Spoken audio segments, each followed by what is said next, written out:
Paul says, get dressed for victory.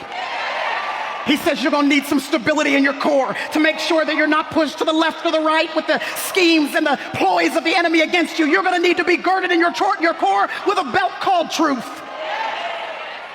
And then he says you're going to need something to guard your heart. You're going to need a breastplate called righteousness. And then he says that if you want any hope of being able to move forward successfully on the terrain of this life, you're going to need something for your feet. Your feet better be shod with the preparation of the gospel of peace. He says that, oh, you're going to need a shield because there are not just arrows, but flaming arrows that are going to be sent by the enemy into your life. And the flaming arrows are not meant to kill you. They are meant to set fire on everything around you so that you're so distracted putting out fires that you don't have time to advance against his kingdom.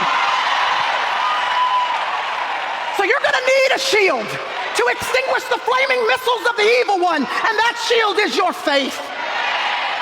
You're going to need something to cover your mind because the enemy is trying to erect strongholds, which are basically partitions that stand against the knowledge of God so that you can't hear clearly the voice of God in your life. You're going to need a helmet, and that helmet is your salvation.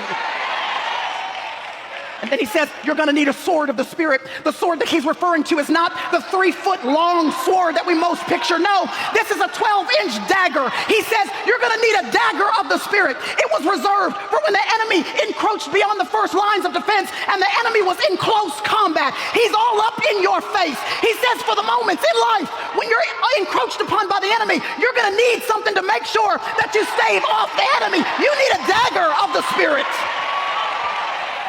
And that dagger is the Word of God.